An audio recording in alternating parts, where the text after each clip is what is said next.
Welcome. Not a good day in the office. 2-1 loss to Cape Town City. Can you please give us a summary of the match in your opinion? Yeah, we started the game very slow. I think we allowed them to be on the ball, gave them time and space, but they were still not hurting us until I think after 14 minutes when we Kaizer made that mistake that was costly, and I think they took control of the game from them that moment. And I think just before maybe 15 minutes before half time, we looked like now a team that was eager to get a goal and started playing much better. We stayed on the ball. We did not allow them now time and space on the ball, and we also managed the space in front of us and behind, which is one of their strengths, because they are one team that if you allow them that freedom, they will hurt you, because they've got players who are very very technically good. So we wanted to make sure that we forced them to make mistakes, and in that 20 to 25 minutes, I think first half we did that, but we did not take the two chances I think that we created, which one was from a dead ball situation from Castro, who missed the target completely, and the other one I think was half a chance. So obviously by standard, at this level and the team of Kaizer Chiefs caliber, you need to create a lot of goal scoring opportunities, and that's what we try to do, because we want to be an attacking team. But it was not good enough for us to have only maybe one or two shot at goals on target. And then second half we went to half time, and when we got back we looked better. We were in control of the game again, especially in the middle. We had to drop Mshini to the middle because we needed someone that can stay on the ball a little bit and have that extra touch. And just when we thought we are in the game, and we conceded the second one, and now we are chasing the game, we had no choice but to take a gamble, and we took that gamble now to bring in more players going forward, trying to pile up the pressure on them and force them to make mistakes. And I think we managed to create about 3 chances, of which we managed to score 1. And it's one of those things where I think when you think you get to gear number 3 or number 4, the confidence is coming back, and then you concede from our mistakes again. So I think we gave them the goals. If you look at from Stellenbosch, we gave the goal away, and we went to Durban again. We did the same. When you look at all the goals that we've conceded, 5 goals that we've conceded, I think we're manna from heaven for the oppositions. They did not work hard for them, and I hope some of the players, they are learning from that. But at the end of the day, whether we like it or not as a club, we have to move on. And just one last one before I open for the members of the media. Does the fact that since taking over, it's been you've played 3 matches in 7 days, and traveling between Cape Town, Durban during that time, and you haven't really had enough time to prepare the team, does that have any bearing on the results we've seen in recent times? Yeah, that could be one of the reasons. Also, we are not getting things correct here and there, simply because we're playing games back to back, and the pressure is also on players to perform and grind the results.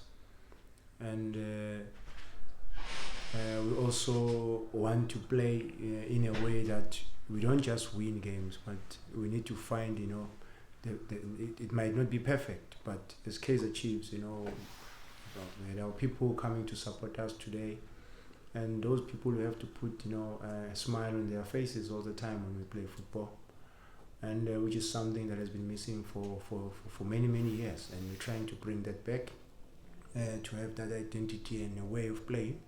And if we lose with that identity. But as soon as things get better, and when everybody now knows his roles and responsibility in terms of playing personnel, I think that's when things will even be much better.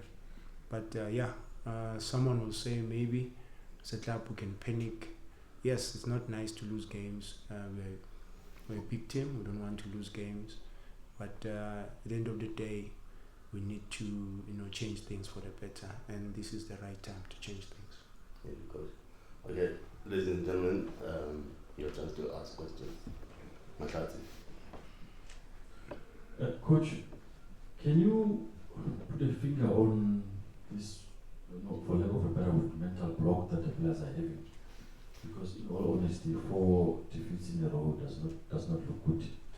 Can you put a finger as to where the problems are and how do you fix them? Thanks for the question, big man. Look, we have too many problems, and that is why if you look at the goals that we've been conceding, for the past 4 years, we've been conceding, similar goals. Maybe the very same individual, and we as in football, you don't want to sort of expose players. You want to protect them all the time. Or as a player myself, I made a lot of mistakes, and you try to protect those players. But there's times when you can see that we're not gonna get better. And I think some of the games, the way we've been conceding now, it tells you from the beginning of the season that as a club we need a change, and that change will take us to another level, because it will give us some of the players also a wake-up call. Because for me, it's a case of comfort zone. It's a case of I know that I'm going to play. I know that I'm playing for Kaizer Chiefs.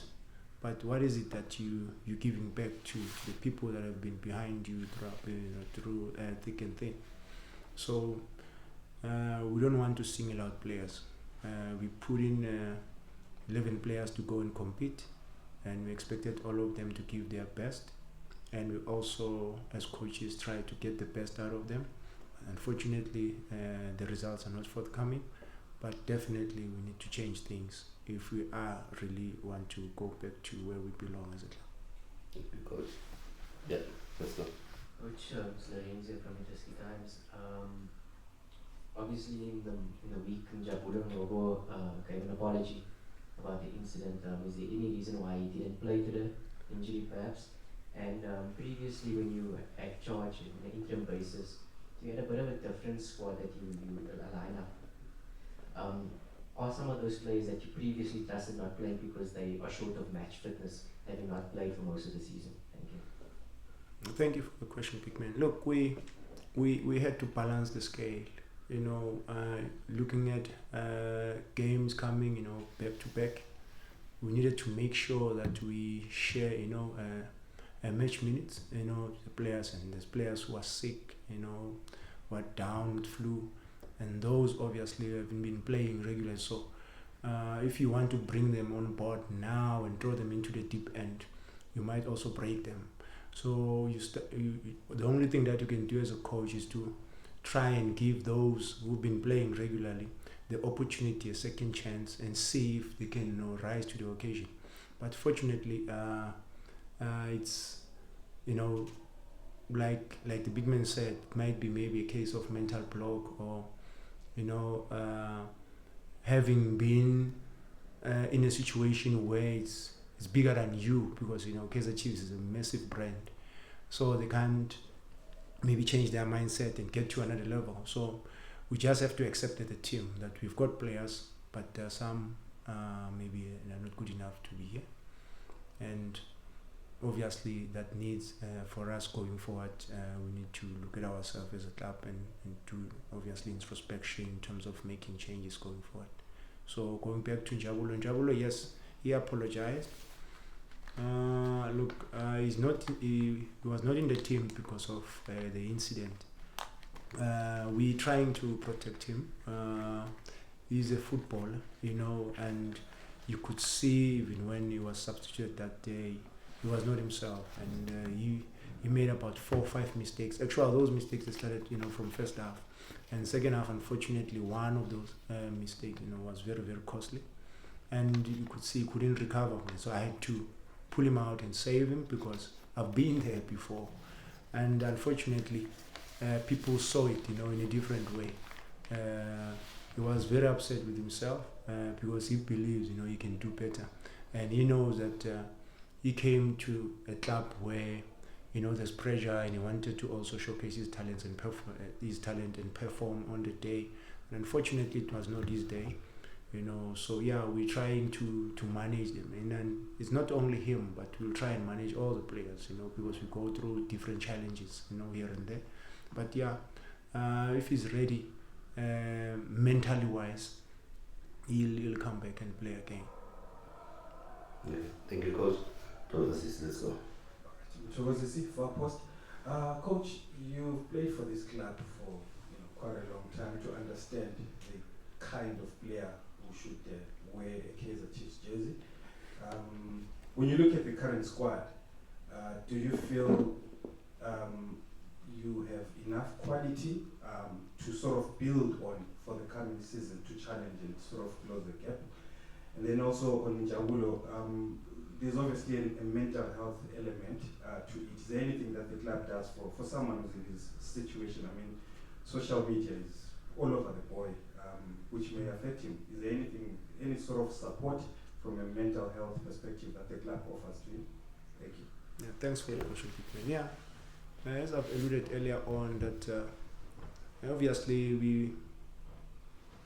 we've got players that have been part and parcel of the team for many years now, and for the past 6 to 7 years, and things haven't been going our way, and that alone tells you that there's going to be a change, and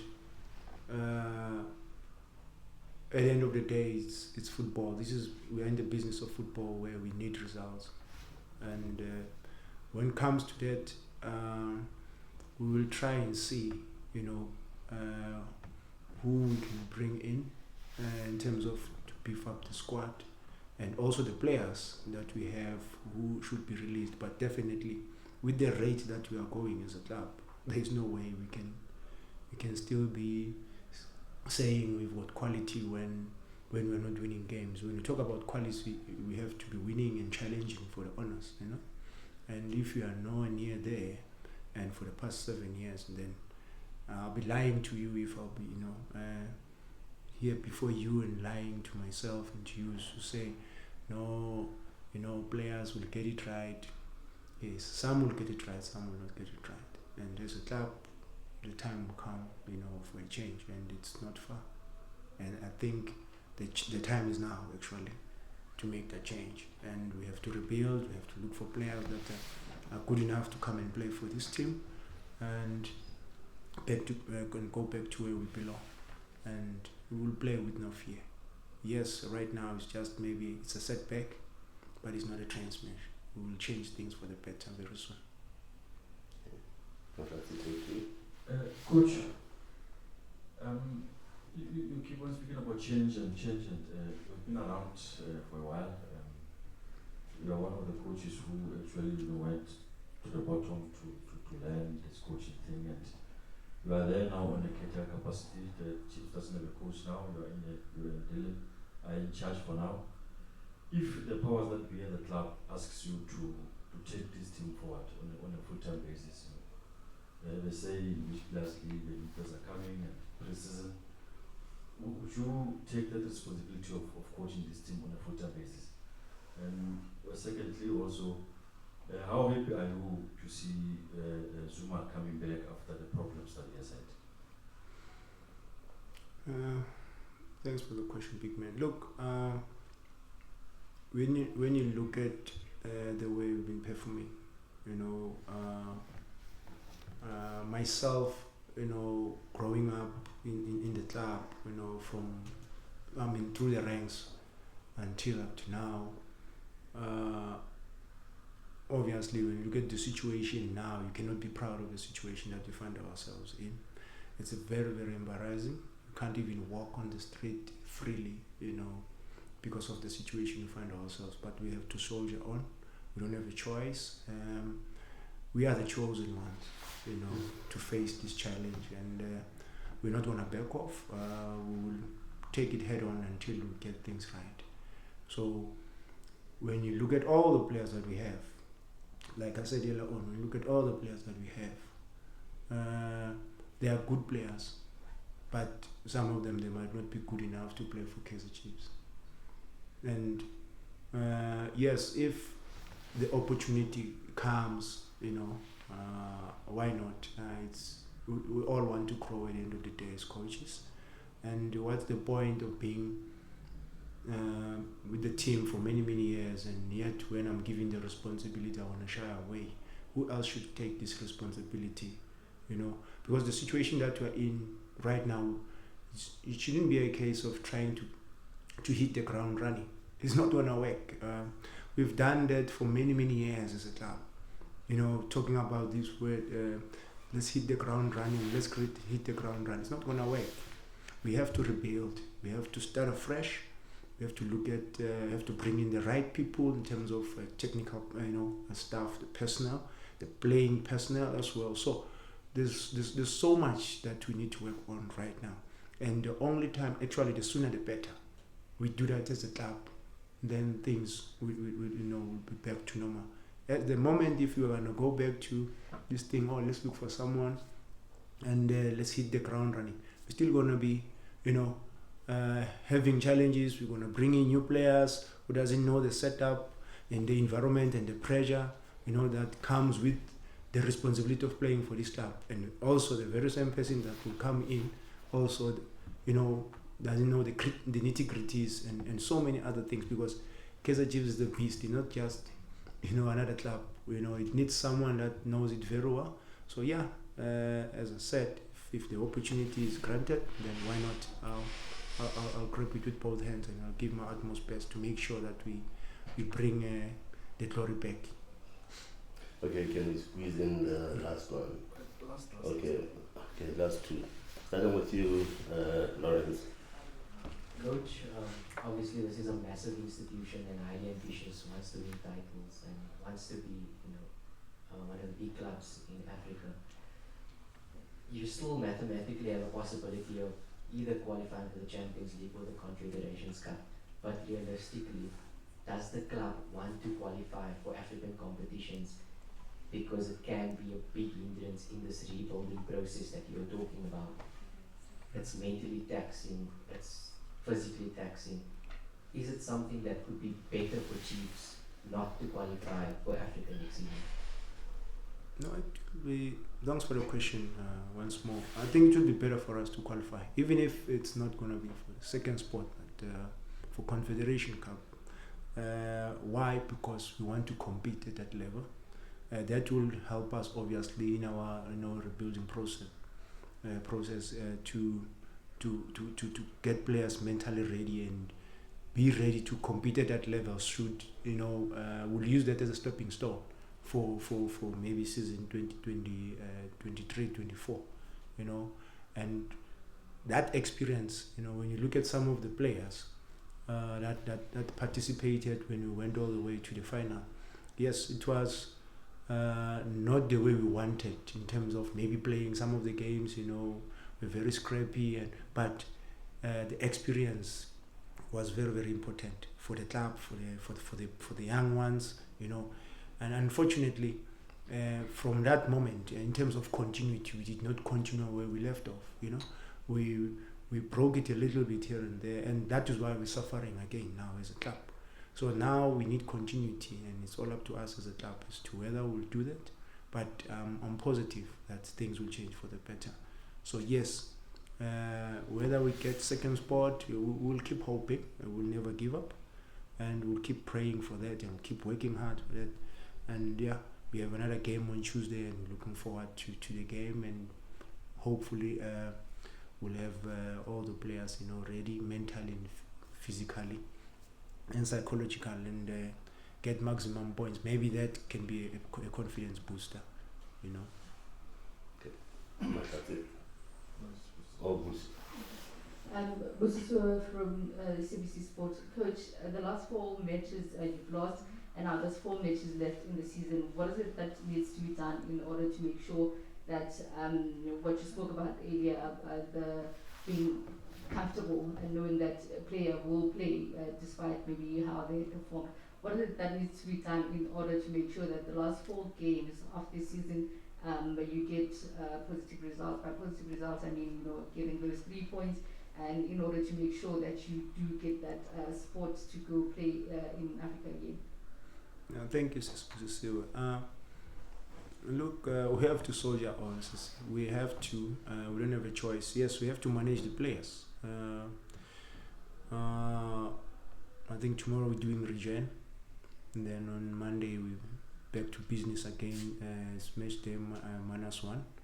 So we'll just try and manage the players, because some of the players, they played 4 games in a row, and you could see, towards the end of the game, their energy levels were dropping, and we're also risking, injuries in that aspect. So we'll try and manage them. We'll see who's ready physically and mentally, and we will give them the opportunity. Like I said earlier on, we don't just want to throw the players into the deep end. There are players who have been playing for some time, and maybe this is their opportunity, but we'll still manage them, and because we still have other games, ahead of us. So yeah, we just hoping that we get things right. But the best thing that we can do right now is not to put them under pressure, because already the pressure is mounting. So we just have to manage them, and we'll manage the situation, and with the hope that they will respond positively.